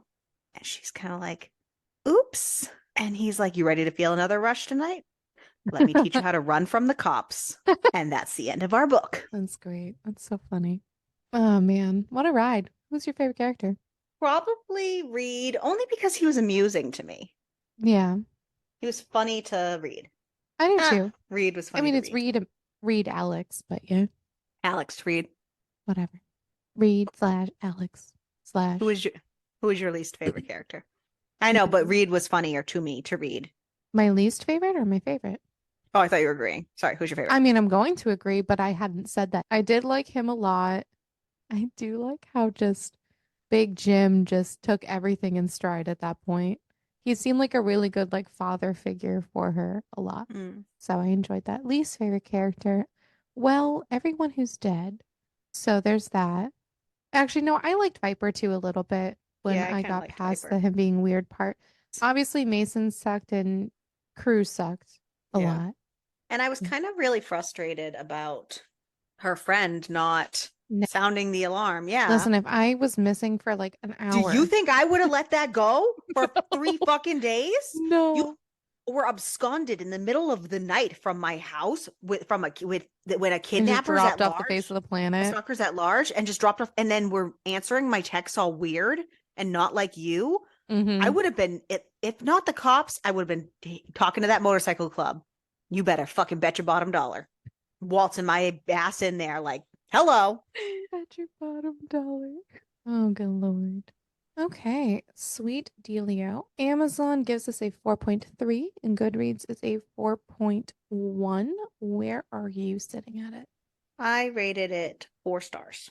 Samesies. I'm sure that there could have been more stuff, but I still enjoyed it. I enjoyed it. I wish the FMC wasn't So portrayed as shitty. dumb. Yeah, but So dumb. yeah, Yeah. Yeah. can't win them all. I feel ya. I wish some things had been expanded a little bit, but it was cute. I liked it. Hmm. Cucumber rating? Oh boy. I have to think about that one. I don't know. For me, it was more of like an afterthought. So I was enjoying some of the other story part, but I mean, maybe like a five, maybe 6. six. I was gonna say five or six. What about your survivability? Oh. Hmm. I probably wouldn't have had a stalker in the first place. Actually, just kidding. That's a lie. I lock my doors better. So there's that. I mean, she was locking her door. I'm also really paranoid about my phone. So if I ever thought something was off with it, I would be like, nope. I don't know. I just feel like I would not I have wouldn't have held been the so int stupid. No, number one, I wouldn't have been so stupid. And I wouldn't have held the interest that she did, so I probably would have just been killed. Just saying. I would have had my wild ride and would have died. I probably would have been in jail. The minute crew would have laid a hand on me, that motherfucker would be, I'd be I in just don't jail. know if I would have made it that far. Oh, I probably would have. I wouldn't have slept with Crow to begin with, but I mean, he's hot.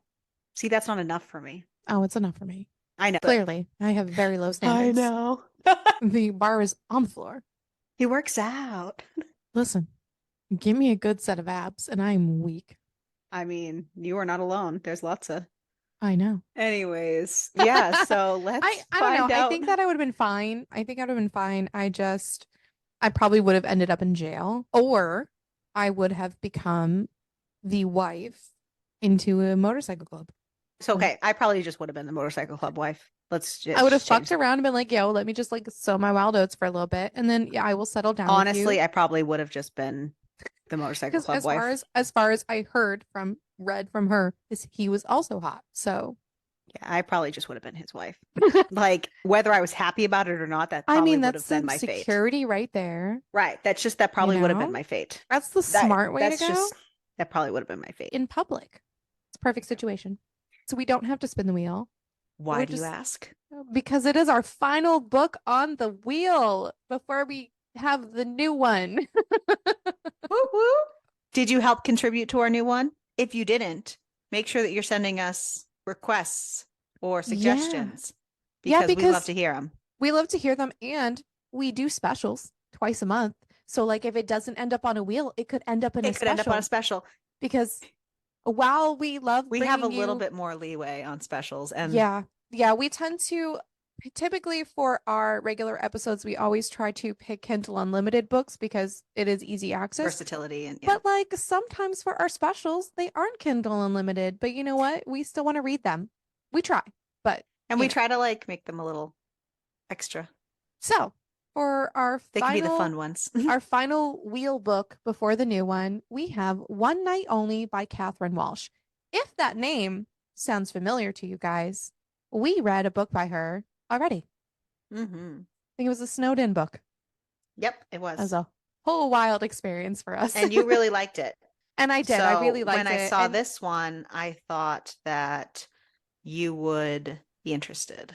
yeah, so One Night Only, an absolutely hilarious and uplifting romantic comedy, which is definitely up my alley and a good break in To the, uplift your spirits. yeah, since May is probably going to break me. But it's fine, guys. And once a year, I need to be broken. So last year it was with just the Aww. dark ones, and this year it's just with doing everything. But I did it to myself. So But you know what? I only have myself to blame. And when the dark stuff broke you, once you like came out of your cocoon from that, you have become like a much more versatile reader. This You isn't going to truly make have. me want to do more of these for the record. That's not what this is doing. But I'm saying, like, look No. at your growth Yeah, I from know. that. So who knows? Temper your expectations right now. But Fly, one, little butterfly, fly. absolutely not. So, One Night Only by Catherine Walsh. Who could have predicted this being at the same wedding in Ireland? There's a reason one night stands are one night stands. You're not supposed to see each other again, especially not when you're the maid of honor and he's the groom's brother. Sarah Anderson has never been more excited about anything in her life. She's going to her best friend's wedding, and not just any wedding, an Irish wedding. Goodbye, New York. Hello, rolling greens and men with beautiful accents and twinkling eyes. Also, yes, please. Come on. But Sarah should have known not all guests are fairy tale princes. There's the chinless Uncle Trevor, whose idea of small talk is to claim How do you climate be change is a chinless? conspiracy. How do you be chinless? I don't know, just a tiny ass chin. Then there's great Aunt Eileen, who doesn't talk at all. She's too busy replacing the hotel cutlery with her own set. It's funny. Worst of all, there's Declan Murphy, best man, brother of the groom, and the man Sarah last saw naked. Is there anything more mortifying than bumping into a one night stand halfway across the world? Especially as Declan seems determined to embarrass Sarah at every turn. At least when the Turd. wedding's over, she'll never have to see him again. But back in New York, Sarah finds the more she tries to forget Declan, the more she can't shake the thought of that infuriatingly charming smile and the way he wears a tux. Was he really just for one night only, or might Declan Murphy be the one? Let's find out. Let's find out. So, join us next week as we continue He's May. probably going to be the one. Spoiler alert. Shut the fuck up, okay? This is a rom-com. This is why we Wouldn't don't that do be them. so cool if he wasn't? That would be a major twist. It'd be so cool. See, why can't books do that to me? That would be so much fun. Sometimes it's fun to get you all riled up. But I'm being serious though, too. It'd be so Great. much fun for I me. can't wait till you eventually read my book. I'm writing it specifically for you, Yes. with you in mind. Yes. So join us next week as we continue May with the rom-com So make sure that you keep reading. and keep it smutty.